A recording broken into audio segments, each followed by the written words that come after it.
dispense with. And we have ghosts. We'll go on and call the docket. Appreciate you journeying to this part of Texas for this argument. No, it was a little bit of inconvenience, but thank you very much for doing that. It helps the court. So with that, we have 07-25-00068-CV, Joseph LaRocque versus Flagco LLC. For the appellants, are you ready? Ready, Your Honor. Thank you. And for the appellees? We're ready, Your Honor. Thank you very much. Mr. Chief Justice, may it please the court. I'm Jeff Levinger for the appellant Joseph LaRocque. This is an appeal from a default judgment, and while a default judgment certainly gives the plaintiff advantages on appeal, it does not permit the plaintiff to cut corners in proving its damages and to overreach in seeking its remedies. And here Gridiron has done both. Can I ask a question? Yes, sir. I don't think anybody addressed it in their briefs, but it just struck me. There was a TRO hearing. Yes. Your client appeared at the TRO hearing? In a matter of sense, they called him on the telephone and he was on the telephone. He was on the telephone. Right. Did he participate in any way in the hearing? I think he may have answered a question or two, but it's off the record, so Okay, we don't know. We have no recording of that. No recording of it. What I was getting to is whether he participated was at an appearance for purposes of default judgment. Well, that was certainly debated in connection with the motion for new trial. And if I felt like I had a good faith argument that he made an appearance and that there was some kind of notice required, I would have made it. But frankly, I just didn't see any good faith basis for challenging the default judgment itself. So we're challenging the lost profits and we're challenging the remedies. Okay. Let me ask you a question. Yes. Under Truck Rule 44.1B. Ordinarily, if we find there to be insufficient evidence, we would remand for a new trial. But it says if liability is contested. What do we have in a default judgment case? I mean, do you just remand for a question of damages or do you remand for the whole thing? You remand for a question of damages only. Holt Atherton, I'd like to be able to argue that legal insufficiency means you reverse and render. But Holt Atherton says no. In a default judgment context, you would remand for new trial on, in this case, lost profits.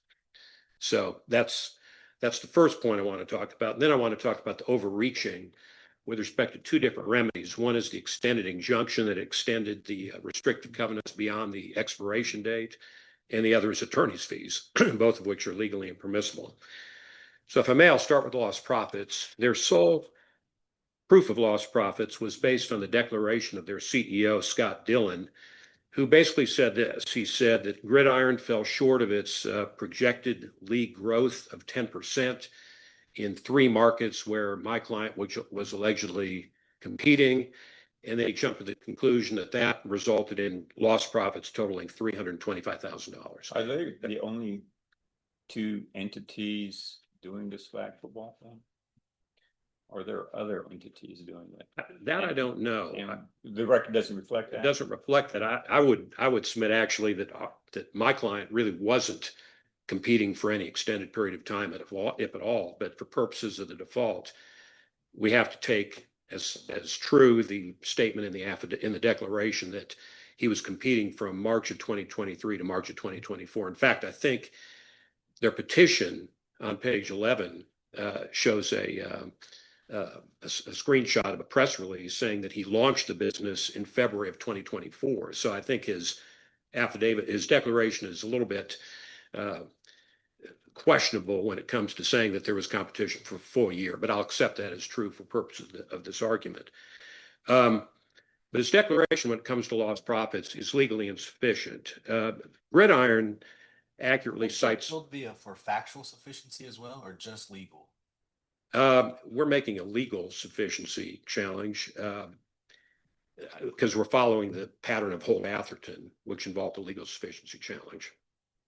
And of course, I think you come out the same way either way because it'd be a remand to the trial court. I agree. I think it comes out the same way as a remand, except when I'm reviewing it for factual sufficiency, it's kind of if the facts were weak, or legal sufficiency, I usually look at it as no evidence. Right, right. And I think that's where we are. If you look at the quote they have on page 19 of their brief, they're quoting from the Orbison case, and I think it accurately sets out the law with respect to lost profits. It says, merely testifying as to the amount of claimed lost profits without providing any indication of how the lost profits were determined is legally insufficient evidence of lost profits. That's exactly what we have here.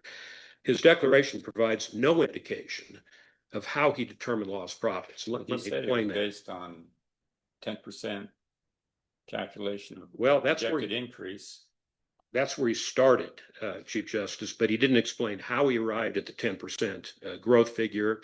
More importantly, he didn't identify the amount of revenues, either the actual revenues or the expected revenues. It's silent about the revenues during that period of time.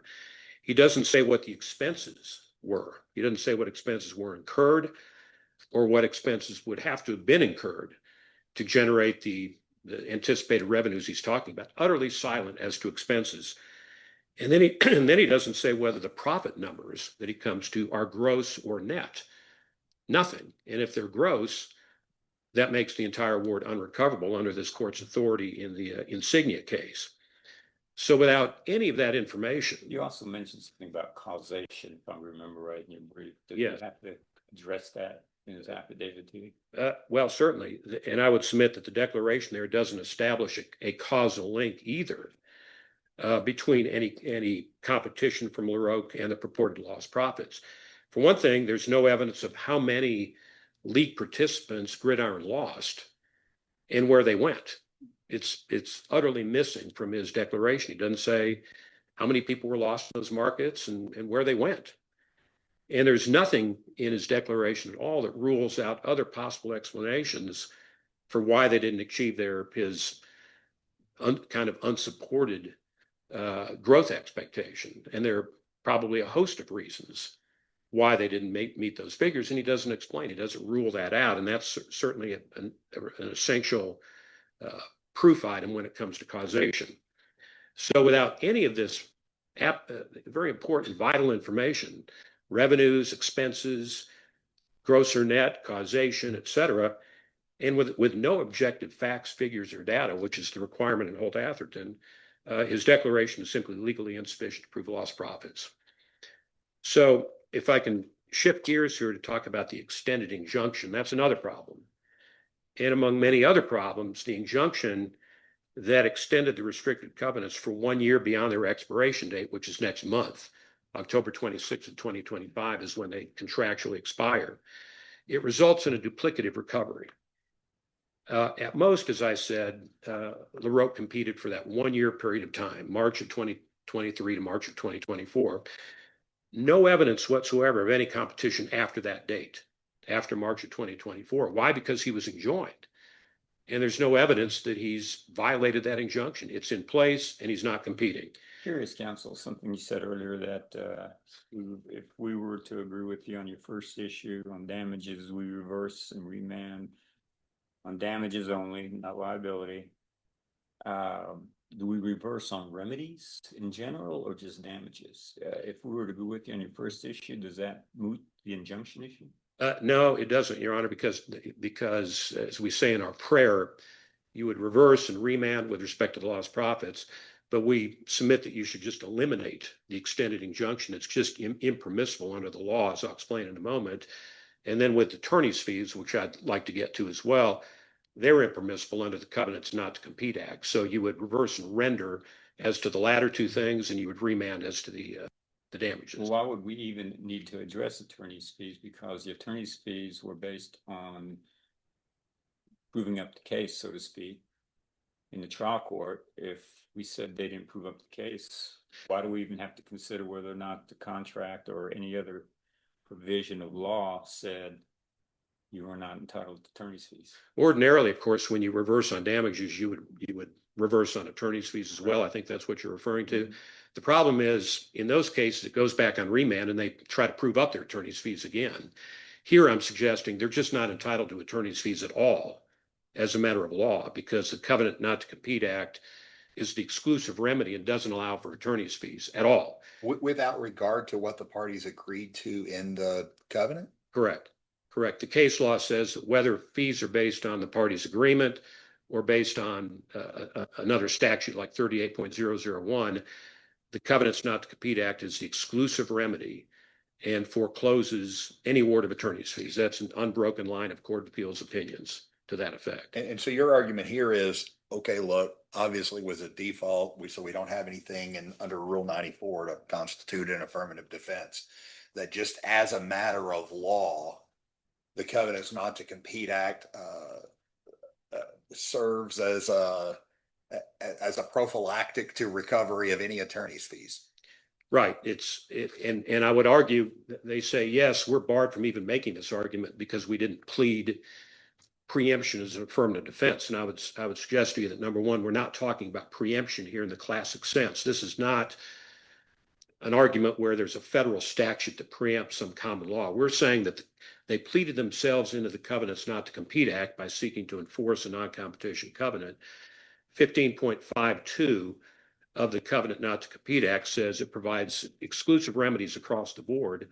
Attorney's fees are not permitted, at least to an employer, and therefore, as a matter of law, established as a matter of law, attorney's fees are not recoverable. And I would refer the court to two cases from the Supreme Court, Shoemake and Phillips, both of which say that you don't need to plead an affirmative defense when the plaintiff has pleaded that issue in his petition, and it's established as a matter of law. So here I would suggest that when they pleaded to enforce a non-compete, that triggers the Covenants Not to Compete Act, which in turn triggers the exclusivity as a matter of law. And that's why they're not entitled to attorney's fees. I'm trying to remember, though, from the record, in the motion to set aside the default judgment and the motion for a new trial, I remember under the Craddock factors, the issue of the lost profits, but I'm having a hard time remembering the argument on the attorney's fees. Was that in that document? Because I didn't know if that could be raised for the first time on appeal. I know your sufficiency argument can for the province, but what about the attorney's fees? He did not raise it. The trial lawyer at the time did not raise the exclusivity argument or preemption argument in the motion for new trial to set aside. But what I'm suggesting is it didn't need to be, because it appeared on the face of the petition and it's established as a matter of law, and under the Shoemake and Phillips line of authorities, it can be raised for the first time. Now, Moving back over to the injunction issue, right, you were talking about just a minute ago before we started talking about attorney's fees. Page 14 of the agreement talks about this time period being told and suspended for a period equal to the aggregate time which any party or his or her affiliates violate such covenants. right. Maybe I'm following where you're going on the attorney fee issue, but this seems to be a different question because it's talking about the length, the extent of when this covenant can remain in place. Why would that be preempted? So to use the definition that you're using for preemption. Well, we do make that argument. It's not my lead argument, frankly. I think I have much better arguments as to why the extended injunction is impermissible, if I can address that. Sure. Although I would say that the Covenants Not to Compete Act doesn't say anything about extending an injunction, but I think there are better arguments. One is the language in the contract is not binding. You can have language like the parties agree that there's imminent harm or irreparable injury and things of that nature. That is not determinative. You still need to prove your entitlement to an injunction. And here, the problem with the extended injunction is it allows for duplicative relief. They say, and this is paragraph 16 and 20 of the declaration, he says, well, we lost the economic benefit of the restrictive covenants for that 1 year period when he was purportedly competing, the March of 2023 to March of 2024. Is that based on the tolling language? They make the argument both based on the tolling language, which is not dispositive. It doesn't say anything about extending, but they also make the argument. But I don't know how else you would interpret tolling and suspending a time period unless it can be interpreted as extended. Well, it maybe can be interpreted that way, but again, language to that effect does not automatically entitle somebody to injunctive relief. You still need to prove it, and the problem here is that extension is duplicative of the actual damages that they're seeking for that same 1 year period. So he says, well, I've lost the benefit of my bargain. for that 1 year. Well, that's why he's seeking damages for that 1 year. To then give him, or Gridiron is what I'm talking about, to then give Gridiron the additional 1 year extension beyond the expiration date is a duplicative remedy, because they're asking the trial court to compensate them twice for the same alleged injury, competition, during the same alleged time period, March of 2023 to March of 2024. What's your response to the plaintiff's argument that that may be the case, but that's precisely what is allowed in the statute as relief that's available? To be sure, the statute does talk about damages, injunctive relief, or both. But this is not that kind of a case, because what that's talking about is a situation where you get damages for a past injury and an injunction to prevent future injury. That seems like that's what we're talking about here. We're talking about recovery of damages for a past injury. We're talking about preventing future bad conduct that would extend, I guess, theoretically now into 2026. Well, the award already does that, because it prohibits him from competing from March of 2024 up to the end of the restrictive covenants, and he's not competing. So this is very different from the cases they cite. What is the range of time that the actual monetary damages were given? It covered the 1 year period. Just that 1 year? Under his declaration, the same 1 year period that they're then trying to extend. So they're getting damages to compensate for that 1 year period and give them the economic benefit, but then they're wanting an extension too for that same 1 year period. That's what's impermissible. They're not giving damages for that extended period. No, because there's no violation. That's the thing. Any violation by their own admission stopped in March of 2024 when they got the temporary injunction. And that's what distinguishes this case from the handful they cite where these equitable extensions have been allowed. The Premier Industrial case, Travel Host, and Guy Carpenter, those are federal cases, where in each case, there were violations going on during the course of the litigation. In one case, even during the appeal, there were violations going on, so the courts found it a proper exercise of discretion to extend once they found the covenants not to compete were enforceable and that there were violations, they found it appropriate to extend them.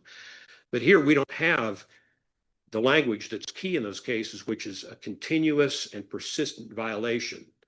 That's the language all three of those cases and a Texas state case use: continuous and persistent violations, which are happening during the course of the litigation. And we don't have that here. They filed suit in March of 2024. They got a TRO and they got a temporary injunction, and there have been no violations since March of 2024. So How do we know that? because there's no evidence that he violated the temporary injunction. And this is Well, that's kind of different though. I interpret what you're saying is that before you can enter the injunction, you got to have continuous violations justifying the injunction. And now you're saying that, how do we know there wasn't continuous? And you said because he was enjoined. Well, that's after the injunction. Is there evidence of a continuing violation before the injunction that would have continued on without the injunction? Well, at best, there's evidence that he was competing between March of 2023 and March of 2024, which is the exact period for which they're seeking damages, which should compensate them and give them the benefit of their lost bargain. The cases talk about conduct during the course of the litigation, continuous and persistent violations during the litigation, and there is none here.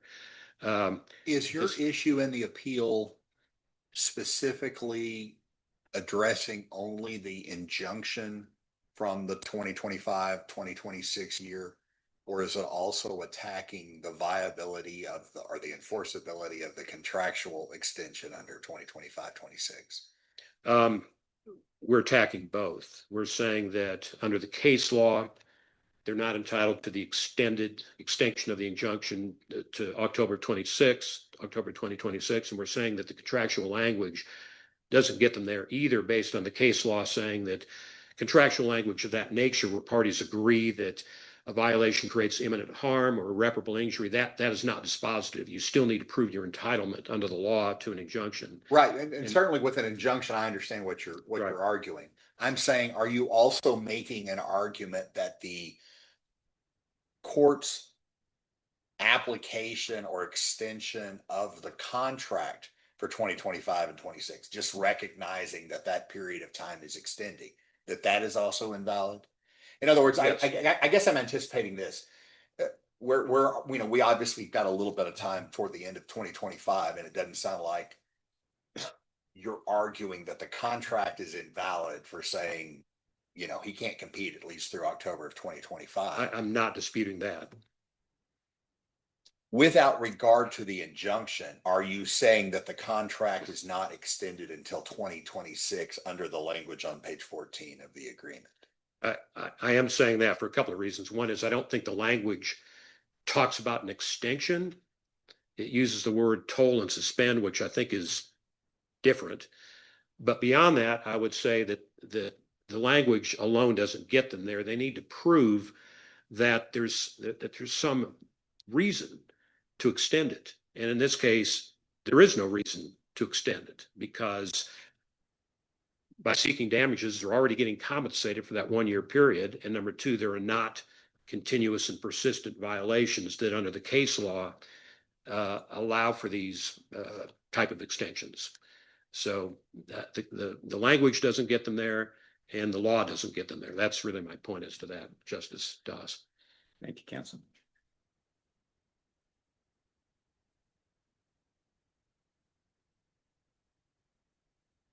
Counsel, can I ask a favor of you? As you approach, there are people looking in the window. If you can open that door and allow them to come in, I'm sorry. Thank you. And if they're not there, that's fine. You can close the door. I didn't know what was more distracting, having the door open or people looking through the window. I told them they're welcome to come in. Thank you, guys. Thank you. Morning, Your Honor. I'm Beverly Whitley on behalf of the appellee Flagco. Like any appeal, the question about damages in this case is whether or not there's more than a scintilla of evidence to support the judgment that was awarded, or as was the case in Holt Atherton, whether the record conclusively negates the damages that were awarded. We have a beginning, don't we, this is based on 10%. Right. But It's not just a beginning. It's we have data. I mean, it's not, this is Holt Atherton, that's the seminal case on damages in a default judgment situation. It doesn't say that whenever a defendant knows about a lawsuit and doesn't show up and then has an appeal, that he gets to demand the ideal. We're not looking for the ideal. We're looking for the minimum we need just to get over that scintilla hump. And we do have data. We have evidence from Scott Dillon that there was a drop in participation. We have evidence from Scott Dillon that Gridiron suffered a diminution in profits, that the profits fell off in the specific markets that are identified that LaRocque was competing in. We have a conservative growth estimate from Scott Dillon. Then we have a drop off in revenue, and then we have a statement of what the lost profits were for each one of those specific markets that LaRocque was in. And I think what Mr. Levenger is arguing is that there's essentially an analytical gap. I mean, if you want to use that phrase that we've borrowed from other scientific cases, of there's an analysis, there's a breach, there's a conclusion, but everything else in the middle is just the Ipsy Dixit of your client saying, we got to this number. Right, but Holt doesn't say you have to drill down on everything. It says you have to give your calculation. And what he's arguing is that there are bases upon which these damages could have been attacked. And if he had been there, they could have been attacked. But he wasn't there after he had been served, had a lawyer, showed up at the TRO hearing, and didn't say anything. the fact that he testified that there was a diminution of 25%, 30%, 50%, 90%. It's the court, and he just came up with that number with that explanation as to why Court's free to take that, and it's King's X, you can't attack that. We got to accept that. On this record, yes. Because that's part of his calculation. You don't have to drill down on every single thing. It's not like he came in and said, yes, we lost $1 million or $100 million or anything like that. He has specific elements of what he is, or what his conclusion was.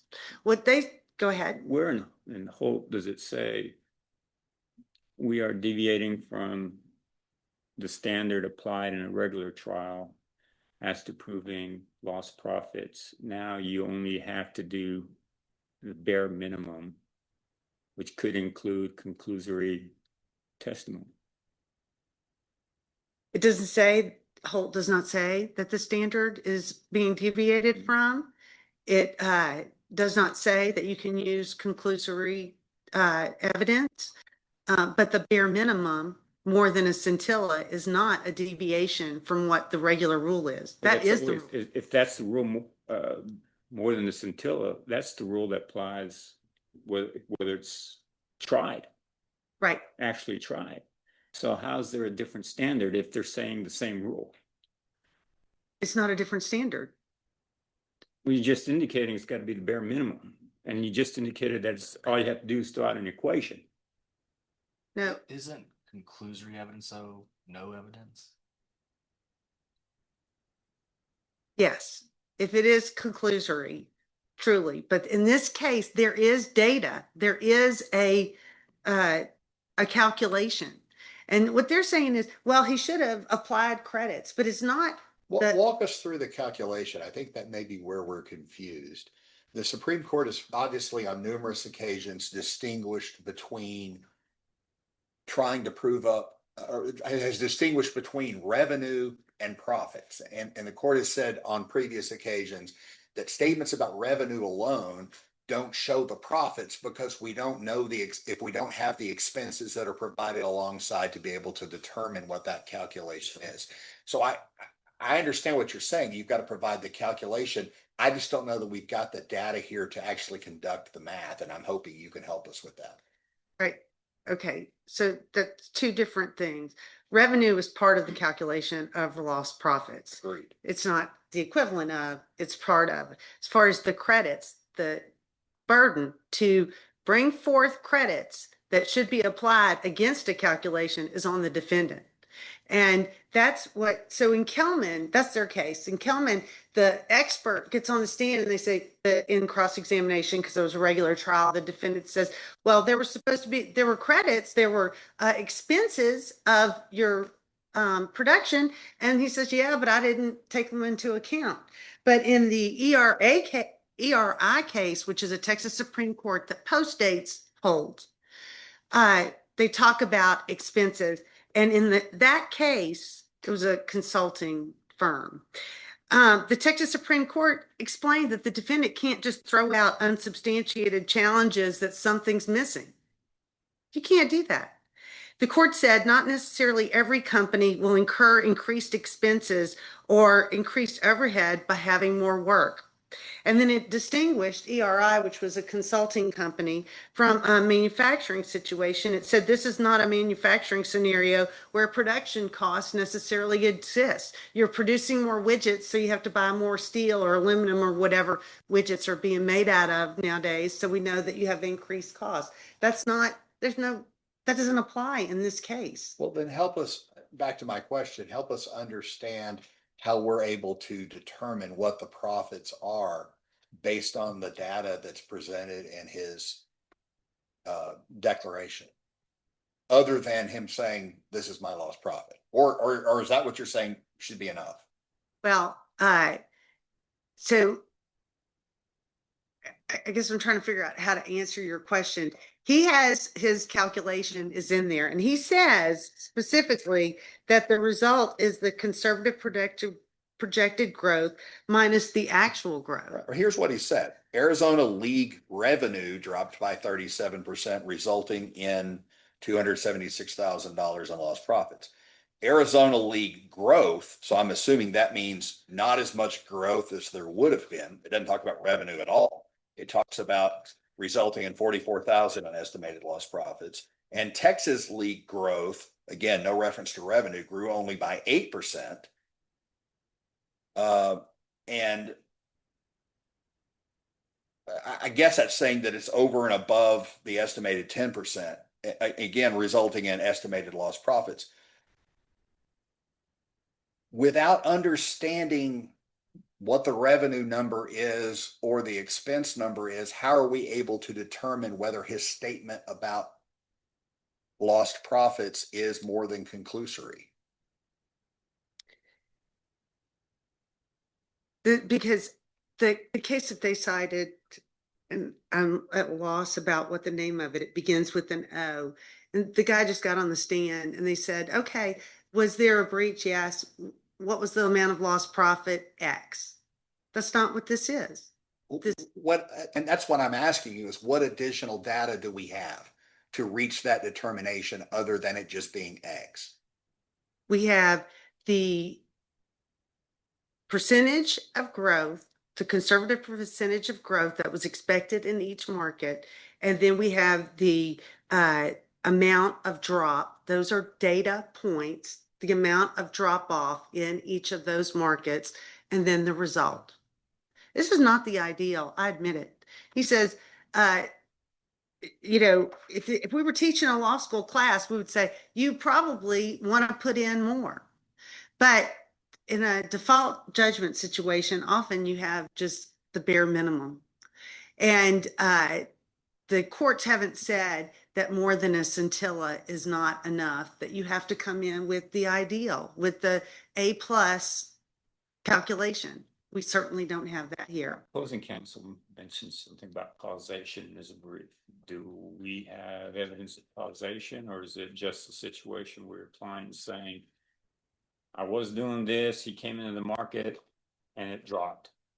So we must assume that it was LaRocque that caused it? Well, that Scott Dellin testified that the competition in those markets is what caused the drop off. LaRocque claims that the evidence at best is that he was planning to launch a competing business, but that is not what the record shows. Why isn't that conclusory? The competition in those markets is what caused this. Why isn't that just not Ipsy-Dixit? He said it, so we must believe it. Well, he also says that there was a diminution in those markets and there's nothing in the record to show that it was something else. There certainly isn't any evidence that there was somebody else in there Is there stealing. any evidence to show that he was in there doing that?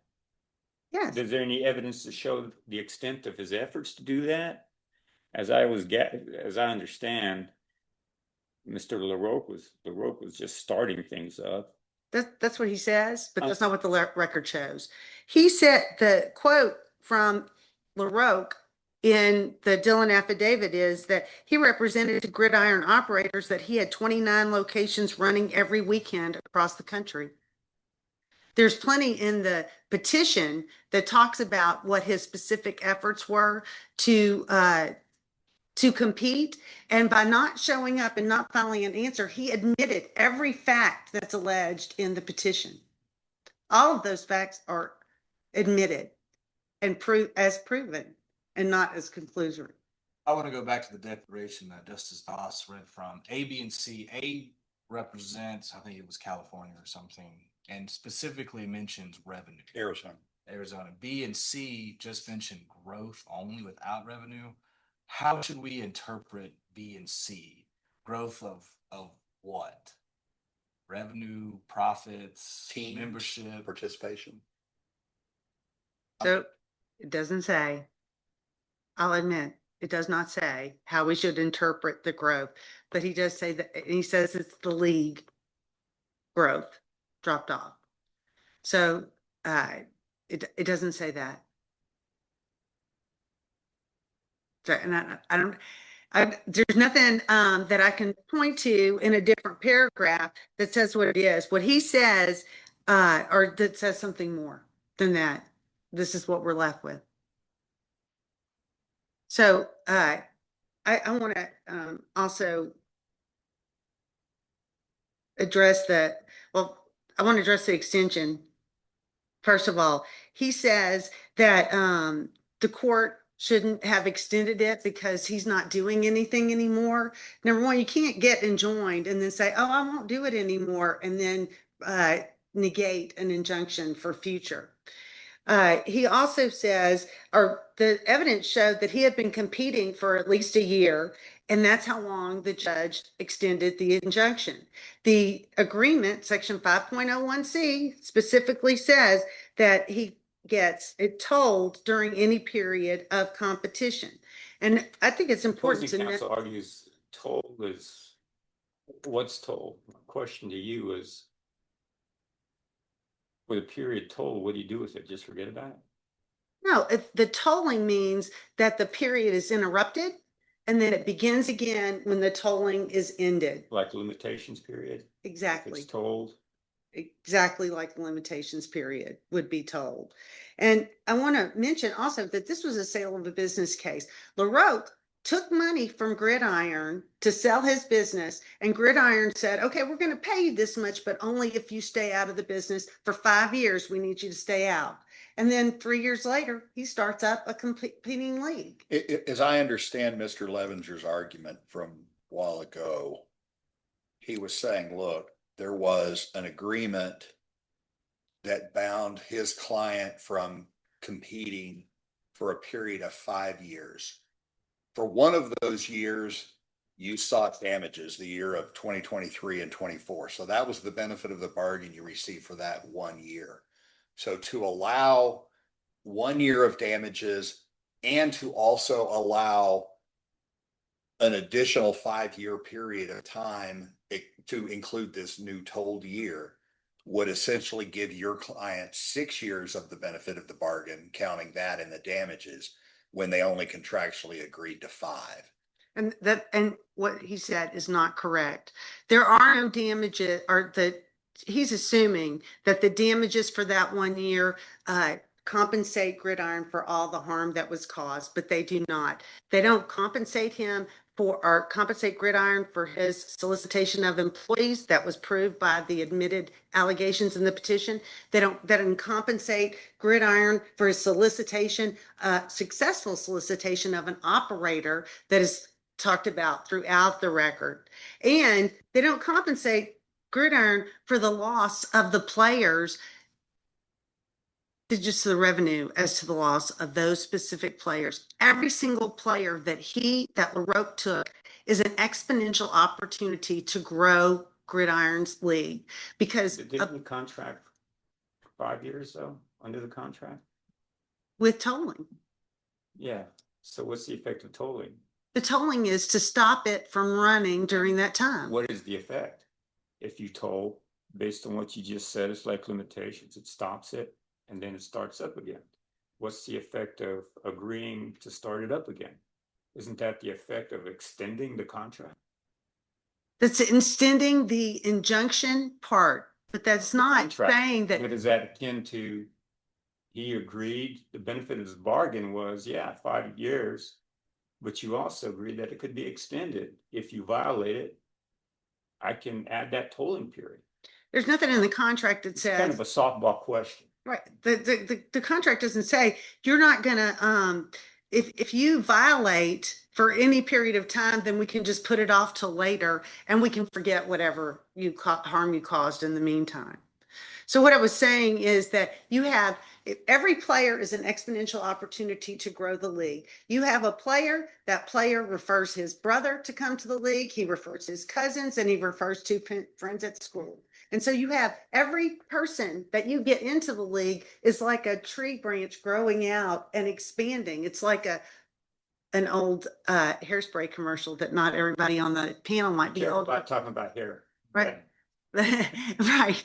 It's the hairspray where it was like you tell 2 friends and you tell 2 friends and it exponentially grows. And that was lost for every person that LaRocque took away from Gridiron. And in doing that, they're giving Gridiron damages for 1 year of what the growth is not going to make up for that. I want to make sure that What remedies did you seek other than those to enforce a covenant not to compete? I'm not sure I understand your question. the suit was for breach of contract, but with the contract that we're talking about here is a non-competition agreement. Right? What remedies did you seek other than those for violations of the covenant not to compete? My question is really going to the exclusivity provision of 1552 of the Business and Commerce Code. Okay, so number one, the injunction issues and the attorney's fees issues weren't raised in the trial court, so we shouldn't even be talking about. But, and what they say on the whole thing about the preemption, they say the Covenants Not to Compete Act is not ordinary preemption. The title of 1552 is actually preemption of other law. They said, well, this is not preemption as in federal law. There's no difference in the types of preemption. Preemption is when one law comes in and displaces the law that would otherwise apply. So let me ask a question a different way. If a plaintiff wanted to sue for a previous employee for a covenant not to compete, isn't that necessarily under 15.52? Or can there be a breach of contract suit that is independent of 1552? So what you're talking about is whether or not it's on the face of the petition. That's right. Right. So if you look at Phillips, that's a liquidated damages case where this face of the petition showed that it was a penalty. In this case, if you look at our petition, nothing in our petition mentions 1552 or says that attorney's fees are displaced by 1552. You can't rely on we construe the pleadings for what they're actually saying. And so I guess my question is, the fact that you didn't mention 1552, isn't it still a 1552 case anyway? No, the question is or isn't it? No, it is a 1551 Correct. case, Sure. right? And the question of what law applies on something like attorney's fees is for the defense attorney to show up and tell the judge, not for the judge to have to go out and say, now, wait a minute, is there anything else that hasn't been mentioned here? Because ordinarily, if a contract says you get attorney's fees, you do. And that's what this contract says. So if there should be some other law that applies because it displaces the law that normally applies, you have to bring that up. If you don't bring that up, you don't get to raise it for the first time on appeal. And I see that I'm out of time. Just very quickly on that issue, opposing counsel cited the Shoemake case to say that he could raise this for the first time on appeal. Any response to that? So I remember Phillips and I don't remember Shoemake, and I hate to say that, but you cannot raise on a preemption on appeal. Well, we cited Gorman, the Supreme Court case that says preemption is an affirmative defense and you have to raise it for the first time, raise it in the trial court for the first time. We cited the Great North American case from the Dallas Court of Appeals that talks about the difference between preemption when you have to raise it and when you don't. And we cited the LaRocque case out of the Texas or the Austin Court of Appeals that says for the TCPA, you have to, if you say it's preempted, then you have to raise that in the trial court. And that's the same procedural situation.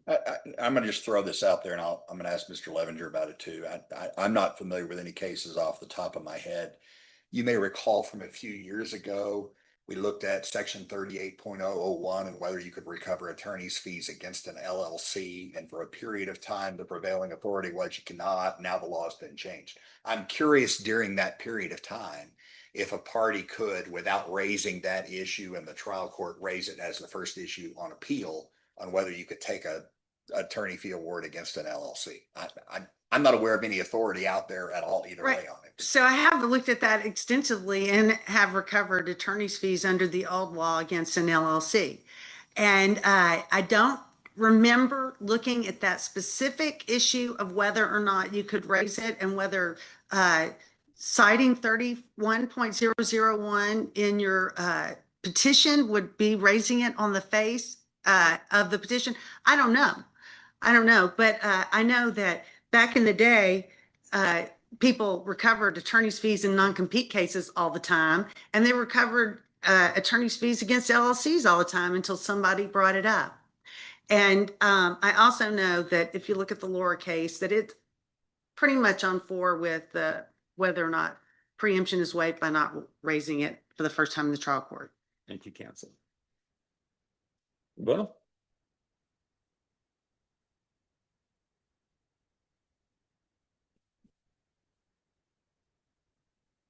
Just to answer your question, I think I handled a case like that. It was in Dallas. It's called CBIF versus Fridays. And my recollection is we argued no attorney's fees because of an LLC for the first time on appeal. And the court agreed with us and declined to award attorney's fees. CBIF versus Fridays. Okay, I'm actually familiar with the name, but you're saying that it was raised for the first time, no objection was necessary. The court said that the recovery of attorney's fees in that case was inadequate because it was barred by Chapter Right. 38 or not available under 38. Right. Yeah. The Court of Appeals said as a matter of law, you can't get attorney's fees because the defendant was an LLC. I think that was a 2017 case, I believe. you're going to prosecute a breach of restrictive covenant case. Do you go under some form of common law, or do you go under 1551-52? I think any time you sue to enforce a non-compete, whether you call it a breach of contract or a common law Not claim, excuse me. it falls under the Covenants Not to Compete Act. In fact, the statute says it's exclusive and preempts other law, including the common. Right. So therefore, anytime you sue to enforce a non-compete, which is what they did, it triggers the Covenants Not to Compete Act, which has exclusivity.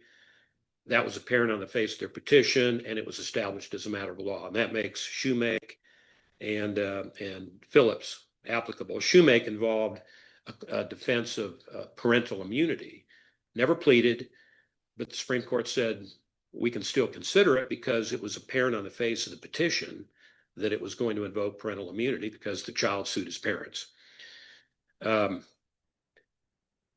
Justice Stoss, I feel like you, with respect to the extended injunction, I think you explained it better than I did probably, that they're really trying to get a double recovery. They're seeking damages to compensate themselves in full for that 1 year period when they claim he was in violation by competing. And then they're seeking an extended injunction to tack on another year for the same injury for the same time period. Didn't your client agree to that in their contract, in his contract? No. Through the tolling provision? Well, no, because that language doesn't contemplate a situation where they're already seeking damages, and damages they claim are available for that 1 year period to compensate them.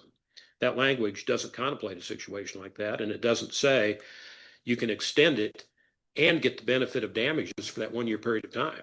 How would you interpret, and I understand your argument as to the injunction, but how would you interpret the language in the contract to mean for tolling unless it means an extension of time?